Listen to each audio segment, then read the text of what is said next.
Salam əziz dostlar, mən nisbə əvəzliyin ardını sizlərə təqdim edirəm. Deməli, biz qalmışdıq the same as yoxsa the same that düsturunda. Bu struktura fikir verək. That same 3.z nə zaman olur? Eyni obyektin özü olduqda. Yəni, this is the same pen that I lost. İtirdiyim qələmin eyni ilə özüdür.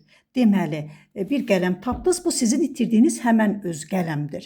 O həmən qələmin özü olduğuna görə bu zaman biz burada the same 3.z strukturunu işlədəcəyik. Gəlin indi the same 3.as nə zaman olur?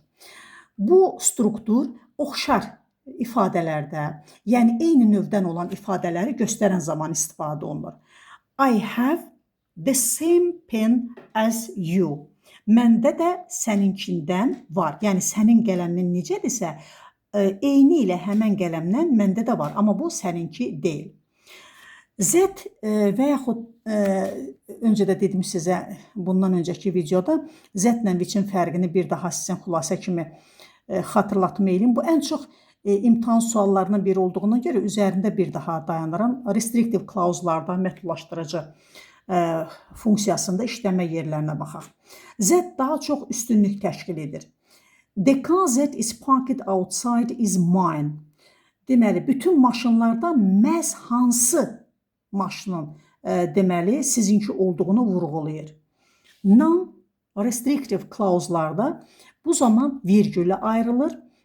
Dedik ki, virgül varsa zəti işlətmirik. Bu zaman which-dən nisbə əvəzliyindən istifadə edirik. My car, virgül, which is 10 years old, still runs well. Burada which is 10 years old sadəcə əlavə bir məlumatdır. Deməli, virgül varsa zəti qoymayacağıq. Bu zaman which-dən istifadə edirik. Nümunəyə baxarsınız. Sifətin üstünlük dərəcəsində dedik ki, which yox, zət işlənir. Sonra sıra sayları olduqda every, all, only, very, any, everything, something, anything ifadələrdə all that də, the only də, the very ifadələrdə zətdən istifadə edilir. İnsan və əşya bildirdikdə yenə də zət görürsünüz the people and the cars. İnsan bildirdikdə yenə də zətdən istifadə edirik. Daha sonra hansı hallarda which işlənməsi tövsiyə olunur? Virgüldən sonra daha sonra bütün cümləyə aid olduqda he passed the exam which surprised everyone. Göründüyü kimi which burada bütöv bir cümləni özündən əvvəlki cümləyə istinad edir. Və işlənmə yerini dedik ki, məkan bildirir. This is the town, the city deyərsə bu zaman where-dən istifadə edilir və nisbə əvəzliyi varsa cümlənin sonunda sözün olmaz. Sözün əvvəldə də sonda da olanda bu zaman which-dən istifadə edilir. Çünki in which və yaxud da which in də ola bilər, where-yə bərabərdir. When nə zaman olur? When-in işlənmə yerinə baxaq. When zaman bildirdikdə işlənə bilir. Bunu öncə də qeyd etmişdik və bir də zaman deməli tense formu keçəndə, zaman formalarına keçəndə biz when haqqında geniş məlumat vermişdik. Burada xatırlatma edirəm. When və present perfect, indiki bitmiş zaman. Qeyd etdiyimiz kimi zaman budaq cümlələrində when-dən dərhal sonra present perfect, yəni have, has, verb 3 işlənməz. Bunun təkcə bir istisnası var ki, since when olduqda bundan istifadə edə bilər. Yəni present perfect since when olduğu zaman yalnız olar. Buna fikir veririk. Yanlış ifadə when-dən dərhal sonra when tərəfdə indiki bitmiş zamanı qoymuruq. Siz when etdikdə olur. Buna aid misala baxırıq. Və burada çox bir incə miqlər üçün deməli maraqlı olan bir yer var. Nadir hallarda buna testlərdə rast gəlirik. Bəzən qrammatika kitablarına when-dən sonra present perfect-də rast gələ bilərsiniz. Amma bu yalnız bir hərəkətin gələcəkdə tamamilə bitəcəyini xüsusi vurulamaq üçün istifadə olunur. Yəni hər hansı bir hadisə gələcəkdə bitəcək, bunu vurulamaq üçün nadir hallarda deməli when deməli gələcək zamanı indiki bitmiş zamanla bağlaya bilir. Bax bu qeydi özünüzə edin. Testlərdə standart qaydalarda dediyimiz kimi when-li cümlədə present perfect olmur. Yalnız since when-li cümlə olarsa, o zaman ola bilər. When-də adətən past perfekti olur, past perfektlə pastın uzlaşması olur, pastla pastı, pastla past perfekti və eyni zamanda zaman budaq cümlələrində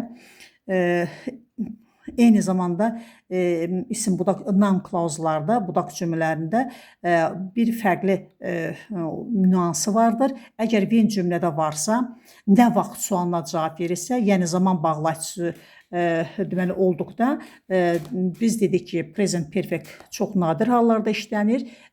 İstisnasını izah elədik, amma tamamlıq budaq cümləsində isə istənilən zaman ola bilər. Yəni when-dən sonra həm present perfect ola bilər, həm gələcəkdə zaman ola bilər. Bu adətən direct, indirect speech-lərdə də belə olur. Tamamlıq budaq cümlələrdə istənilən zaman olur. Misal, I don't know, mən bilmirəm. Mən nəyi bilmirəm? When he will arrive. Onun nə zaman gələcəyini göründüyü kimi tamamlıq budaq cümləsidir. Növbəti cümləyə də baxa bilərsiniz. Deməli, when zaman budaq cümləsi rolundadırsa, when-dən dərhal sonra gələcək zamanlar we shall, would gəlməz. Bu abituriyent vaxtından bildiyimiz bir deməli qaydadır. Deməli, when bağlayıcı tərəfdə gələcək zaman olmaz, sadə indiki zaman, amma deməli main clause-da isə gələcək zamanı işlədə bilirik. Paralel davam edən hərəkətləri göstərdikdə when keçmişi keçmiş davam edici ilə bir yerdə deməli işlənə bilirlər, bağlaya bilir. Yəni when I was studying, the lights went out. Dərs oxuyarkən işıqlar söndü. Gördüyün kimi paralel davam edən hərəkətləri göstərir. Gəlin bir xülasə edək. Testdə qarşınıza when çıxanda ilk növbədə onun nə vaxt noun-clause yoxsa on-da, and-də zaman budaq cümləsi mənasında işləndiyinə baxırsınız. Zaman budaq cümləsində dərhal will, have, has, verb 3 variantlarını əminliklə çıxa bilərsiniz. Əgər tamamlıq budaq cümləsidirsə, bu zaman istənilən zaman ola bilər. Why? Why nə zaman işlənir? Bildiyimiz kimi bu səbəb bildirir.